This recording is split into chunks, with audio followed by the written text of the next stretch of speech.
En 1995 vio la luz El mundo y sus demonios, la ciencia como una luz en la oscuridad. Sería el último libro que publicara en vida Carl Sagan, que murió en diciembre de 1996 después de ser siempre defensor del pensamiento científico, incansable popularizador de la ciencia que alcanzó fama mundial con la serie Cosmos y responsable de importantes aportaciones astronómicas sobre los planetas del sistema solar y su exploración. Fue cofundador de SciCoP, organización dedicada a estudiar científicamente las afirmaciones sobre lo paranormal, defensor del pensamiento racional y crítico de las pseudociencias con una visión que plasmó precisamente en este libro. Para celebrar los 25 años de El mundo y sus demonios, 25 de los muchos divulgadores, periodistas y defensores del pensamiento racional que hay en España se han reunido para leer algunos fragmentos del capítulo Ciencia y Esperanza de este libro, invitando a todos a pensar.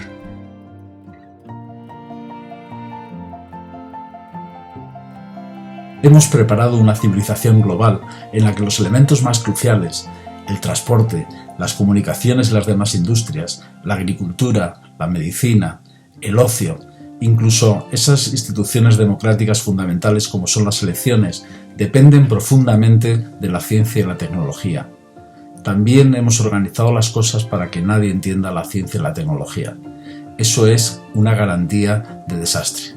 Podemos aguantar así una temporada, pero antes o después, esa mezcla de ignorancia y poder nos explotará en la cara. Una vela en la oscuridad es el título de un libro valiente con importante base bíblica de Thomas Eddy, publicado en Londres en 1656, que ataca la caza de brujas que se realizaba entonces como una patraña para engañar a la gente. Cualquier enfermedad o tormenta, cualquier cosa fuera del ordinario, se atribuía popularmente a la brujería. Las brujas deben existir. Eddy citaba el argumento de los traficantes de brujas. ¿Cómo si no existirían o llegarían a ocurrir esas cosas? Durante gran parte de nuestra historia, teníamos tanto miedo del mundo exterior con sus peligros impredecibles, que nos abrazábamos con alegría a cualquier cosa que prometiera mitigar o explicar el terror. La ciencia es un intento, en gran medida logrado, de entender el mundo, de conseguir un control de las cosas, de alcanzar el dominio de nosotros mismos, de dirigirnos hacia un camino seguro. La microbiología y la meteorología explican ahora lo que hace solo unos siglos se consideraba causa suficiente para quemar a una mujer en la hoguera. Eddy también advertía del peligro de que las naciones perezcan por falta de conocimiento. La causa de la miseria humana evitable no suele ser tanto la estupidez como la ignorancia, particularmente la ignorancia de nosotros mismos. Me preocupa especialmente ahora que se acerca el fin del milenio, que la pseudociencia y la superstición se hagan más tentadoras de año en año, el canto de sirena más sonoro y atractivo de la insensatez. ¿Dónde hemos oído esto antes? Siempre que afloran los prejuicios étnicos o nacionales, en tiempos de escasez, cuando se desafía la autoestima o vigor nacional, cuando sufrimos por nuestro insignificante papel y significado cósmico, o cuando hierve el fanatismo a nuestro alrededor, los hábitos de pensamientos familiares de épocas antiguas toman el control. La llama de la vela parpadea, tiembla su pequeña fuente de luz, aumenta la oscuridad. Los demonios empiezan a gritar. Es mucho lo que la ciencia no entiende. Quedan muchos misterios todavía por resolver. En un universo que abarca decenas de miles de millones de años luz y de unos 10 o 15 miles de millones de años de antigüedad, quizá siempre será así. Tropezamos constantemente con sorpresas. Sin embargo, algunos escritores y religiosos de la nueva era afirman que los científicos creen que lo que ellos encuentran es todo lo que existe. Los científicos pueden rechazar revelaciones místicas de las que no hay más pruebas que lo que dice alguien.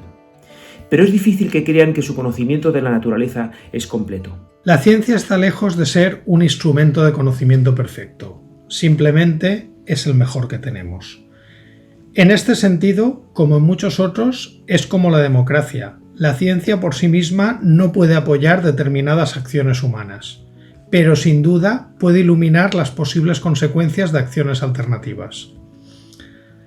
La manera de pensar científica es imaginativa y disciplinada al mismo tiempo. Esta es la base de su éxito. La ciencia nos invita a aceptar los hechos, aunque no se adapten a nuestras ideas preconcebidas. Nos aconseja tener hipótesis alternativas en la cabeza y ver cuál se adapta mejor a los hechos.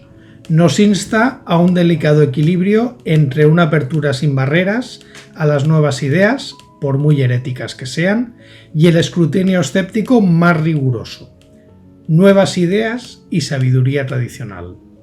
Esta manera de pensar también es una herramienta esencial para una democracia en una era de cambio. Una de las razones del éxito de la ciencia es que tiene un mecanismo incorporado que corrige los errores en su propio seno. Quizá algunos consideren esta caracterización demasiado amplia, pero para mí, cada vez que ejercemos la autocrítica, cada vez que comprobamos nuestras ideas a la luz del mundo exterior, estamos haciendo ciencia. Cuando somos autoindulgentes y acríticos, cuando confundimos las esperanzas con los hechos, caemos en la pseudociencia y la superstición. Cada vez que un estudio científico presenta algunos datos, va acompañado de un margen de error. Es un recordatorio discreto pero insistente de que ningún conocimiento es completo o perfecto. Es una forma de medir la confianza que tenemos en lo que creemos saber. Si los márgenes de error son pequeños, la precisión de nuestro conocimiento empírico es alta. Si son grandes, también lo es la incertidumbre de nuestro conocimiento. Excepto en matemática pura, nada se sabe seguro, aunque con toda seguridad, mucho es falso. Los humanos podemos desear la certeza absoluta, aspirar a ella, pretender, como hacen los miembros de algunas religiones, que la hemos logrado.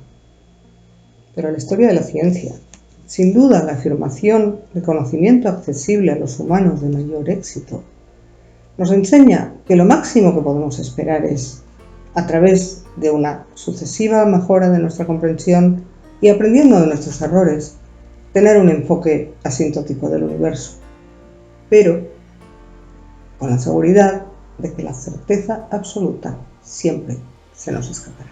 Siempre estaremos sujetos al error. Lo máximo que puede esperar cada generación es reducir un poco el margen de error y aumentar el cuerpo de datos al que se aplica.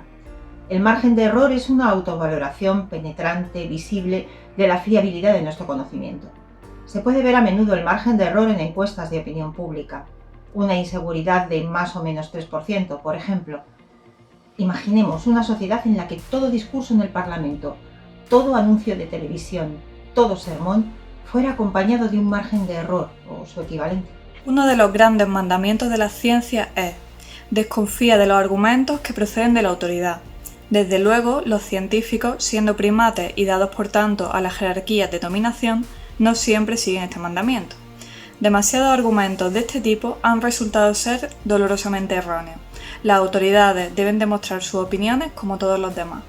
Esta independencia de la ciencia, su reluctancia ocasional a aceptar la sabiduría convencional, la hace peligrosa para doctrinas menos autocríticas o con pretensiones de certidumbre.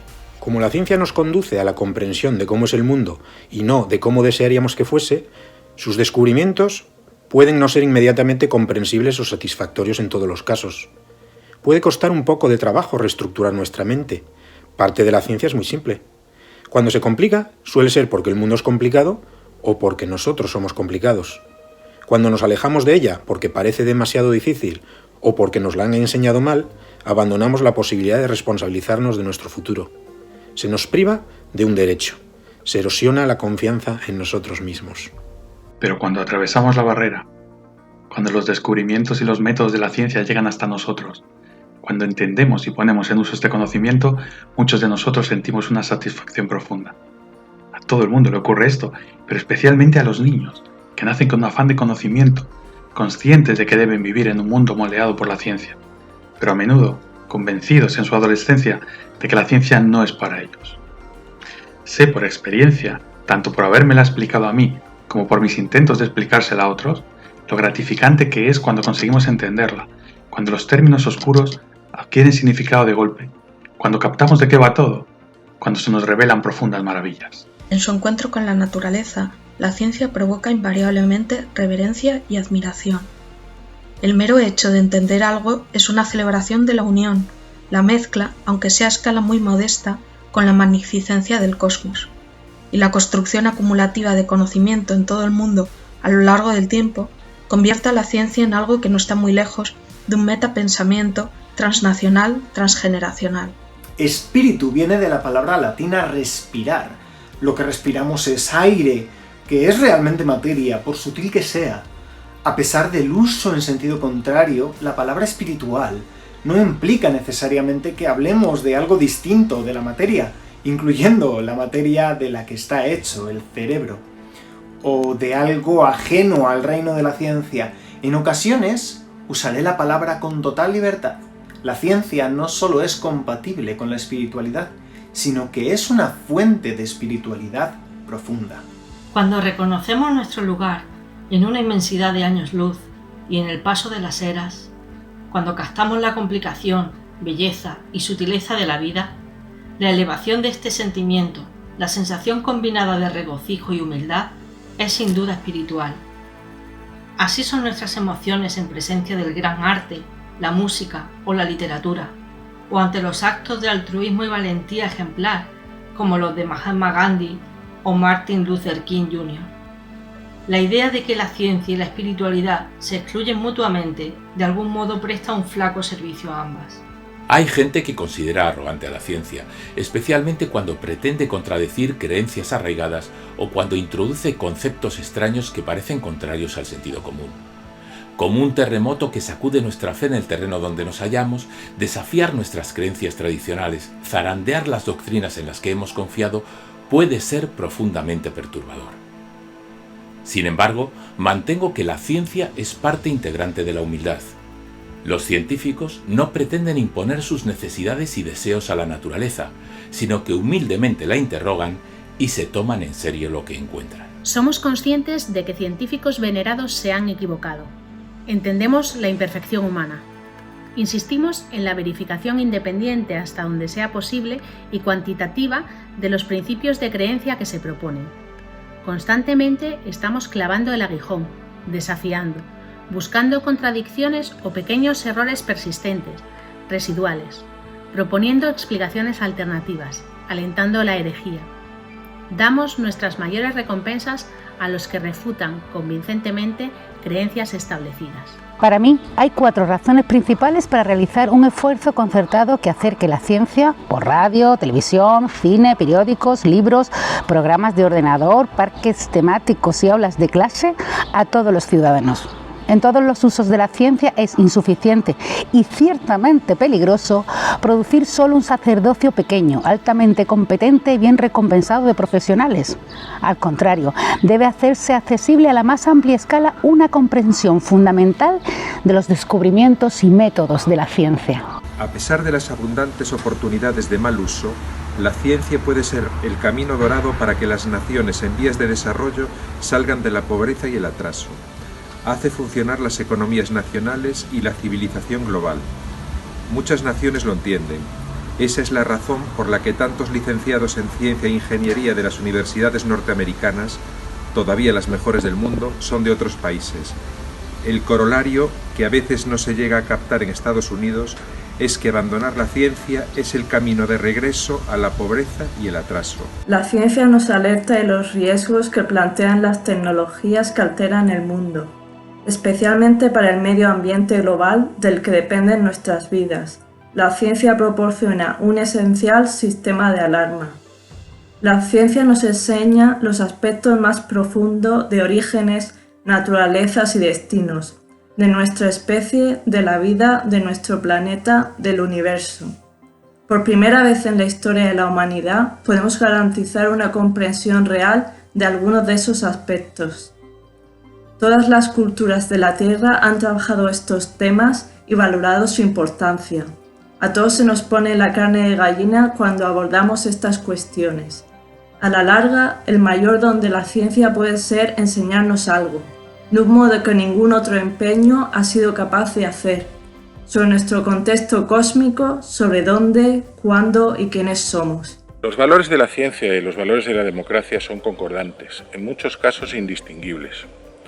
La ciencia y la democracia empezaron en sus encarnaciones civilizadas en el mismo tiempo y lugar, en los siglos 7 y 6 a.C. en Grecia. La ciencia confiere poder a todo aquel que se tome la molestia de estudiarla, aunque sistemáticamente se ha impedido a demasiados. La ciencia prospera con el libre intercambio de ideas y ciertamente lo requiere. Sus valores son antitéticos al secreto. La ciencia no posee posiciones ventajosas o privilegios especiales. Tanto la ciencia como la democracia alientan opiniones poco convencionales y un vivo debate. Ambas exigen raciocinio suficiente, argumentos coherentes, niveles rigurosos de prueba y honestidad. La ciencia es una manera de ponerles las cartas boca arriba a los que se las dan de conocedores. Es un bastión contra el misticismo, contra la superstición, contra la religión aplicada erróneamente. Si somos fieles a sus valores, nos puede decir cuándo nos están engañando. Nos proporciona medios para la corrección de nuestros errores. Cuanto más extendido esté su lenguaje en normas y métodos, más posibilidades tenemos de conservar lo que Thomas Jefferson y sus colegas tenían en mente. Pero los productos de la ciencia también pueden subvertir la democracia más de lo que pueda haber soñado jamás cualquier demagogo preindustrial. Para encontrar una brizna de verdad ocasional flotando en un océano de engaño y confusión, se necesita atención, dedicación y valentía. Pero si no ejercitamos esos duros hábitos del pensamiento, no podemos esperar resolver los problemas realmente graves a los que nos enfrentamos. Y corremos el riesgo de convertirnos en una nación de ingenuos, un mundo de niños a disposición del primer charlatán que se nos pase por delante.